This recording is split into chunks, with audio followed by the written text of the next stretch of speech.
ഹിന്ദു സഹോദരങ്ങൾക്ക് നമസ്കാരം. അപ്പം നമ്മുടെ ആദ്യത്തെ ക്ലാസ്സിൽ കൽക്കി അവതാരത്തെക്കുറിച്ച് നമ്മൾ ചെറുതായിട്ടൊന്ന് വിശദീകരിച്ചു.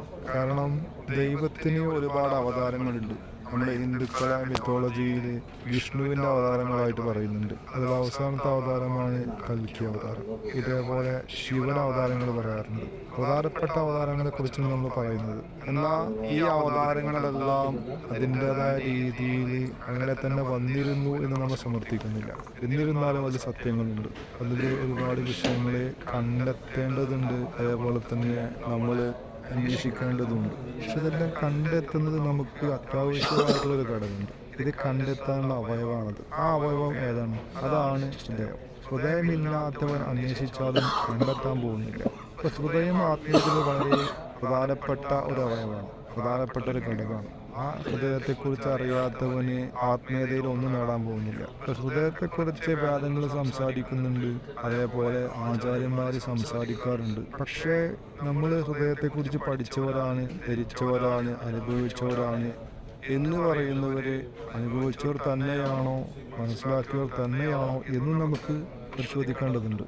കാരണം ഈ ഒരു പ്രാഥമികമായ ലെവല് പൂർത്തിയാക്കാത്ത ഒരാൾക്കും ആത്മീയതയിൽ യാഥാർത്ഥ്യത്തിന് വഴികൂടെ പോകാൻ സാധിക്കുന്നതേ അല്ല. ഒരു മനുഷ്യനെ അനുഭവിക്കുന്ന അവസ്ഥകൾ, കാണുന്ന അത്ഭുതങ്ങൾ, കേൾക്കുന്ന ആത്മശബ്ദങ്ങൾ എല്ലാം ദൈവികമാണ് എന്നില്ല.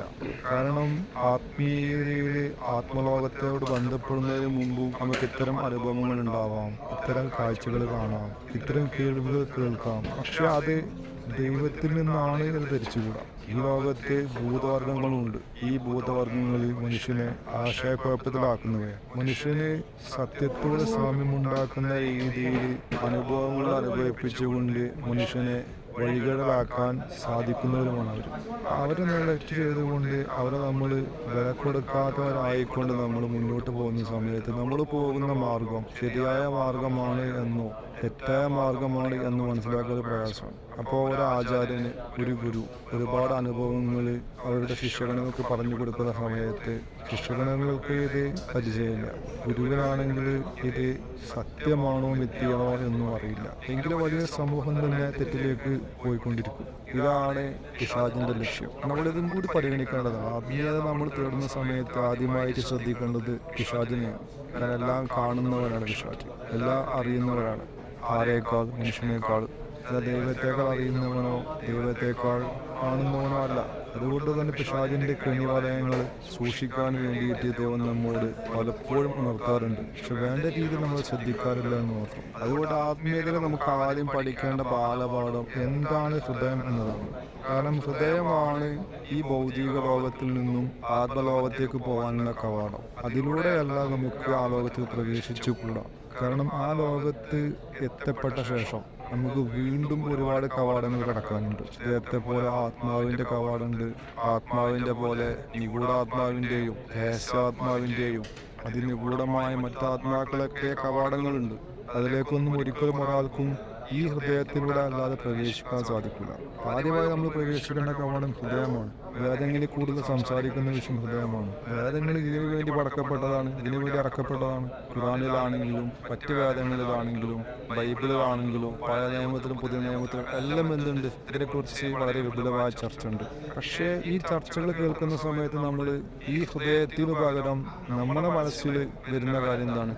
മനസ്സാണ് വരുന്നത്. ഹൃദയത്തിൽ നമ്മൾ മനസ്സാക്കിയാണ് മനസ്സിലാക്കി വെച്ചത്. മനസ്സ് എന്നുള്ള മറ്റൊരു സംഗതി ഇരിക്കുന്നുണ്ട്. ഹൃദയം എന്ന് പറഞ്ഞാൽ മനസ്സല്ല. നമ്മൾ ചിന്തിക്കുന്നത് മനസ്സുകൊണ്ടാണ്, നമ്മളെ ഓർമ്മ മനസ്സുകൊണ്ടാണ്, നമ്മളെ ബുദ്ധി മനസ്സിലാണ്, നമ്മളെ ഊഹങ്ങൾ മനസ്സുകൊണ്ടാണ്, നമ്മൾ ഗ്രാസ്പ് ചെയ്യുന്നത് മനസ്സുകൊണ്ടാണ്. അപ്പൊ പിന്നെ എന്താണ് ഹൃദയത്തിന്റെ റോള്? ഭൗതികമായി നോക്കുകയാണെന്നുണ്ടെങ്കിൽ ഹൃദയം രക്തം പമ്പ് ചെയ്യുന്ന ഒരു ഓർഗൻ മാത്രമാണ്, ഒരു അവയവം മാത്രം. അല്ലാതെ അതിനുള്ളിൽ നമുക്ക് ചിന്തിക്കാനോ ഗ്രഹിക്കാനോ ഒതുങ്ങുന്ന ഒന്നും സയന്റിഫിക്കലായി കണ്ടെത്താൻ സാധിക്കില്ല.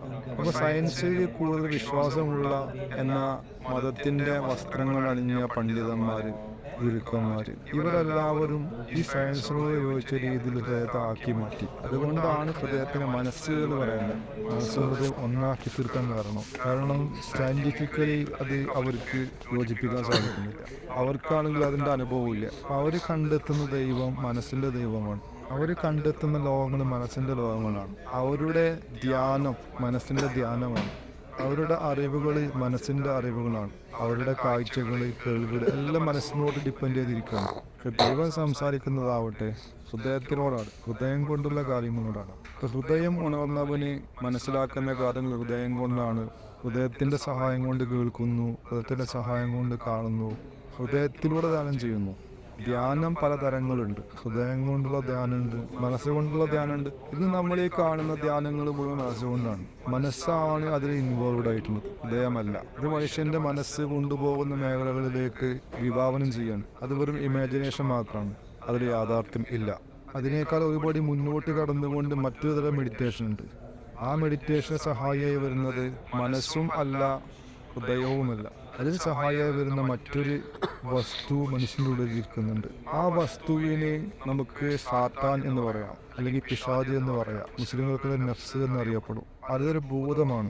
ഭൂതവർഗത്തിൽപ്പെട്ട ഒരു ജീവി, ഒരു ഭൂതം മനുഷ്യന്റെ ഉള്ളിൽ ഇരിക്കുന്നുണ്ട്. കാരണം മനുഷ്യൻ ജീവിക്കുന്നത് ഭൂതലോകത്താണ്, ഭൂതങ്ങളെ ലോകത്താണ്. നമ്മൾ ഈ കാണുന്ന ദൃശ്യപ്രപഞ്ചം നമ്മുടെ പ്രപഞ്ചം അല്ല, അത് ഭൂതലോകങ്ങളെ ലോകമാണ്. നമ്മുടെ പ്രപഞ്ചം ഏതാണ്? ഇത് മനുഷ്യൻ അറിയേണ്ടതുണ്ട്, പഠിക്കേണ്ടതുണ്ട്. അപ്പോൾ മനുഷ്യൻ ആരാണ്? അതും പഠിക്കേണ്ടതുണ്ട്, അറിയേണ്ടതുണ്ട്. ഇപ്പോൾ ഭൂതത്തിന്റെ സഹായം കൊണ്ട് മെഡിറ്റേഷൻ ചെയ്യുന്നവരുണ്ട്. അങ്ങനെ അവിടെ എത്തിപ്പെടുന്നത് ഭൂതത്തിന്റെ ലോകത്തിലുള്ള അത്ഭുതങ്ങളിലേക്കാണ്. അതാണ് ആത്മീയത എന്ന് മനസ്സിലാക്കി വച്ചവരുണ്ട്. അതുകൊണ്ട് ദൈവത്തെ കണ്ടെത്താൻ സാധിക്കൂല.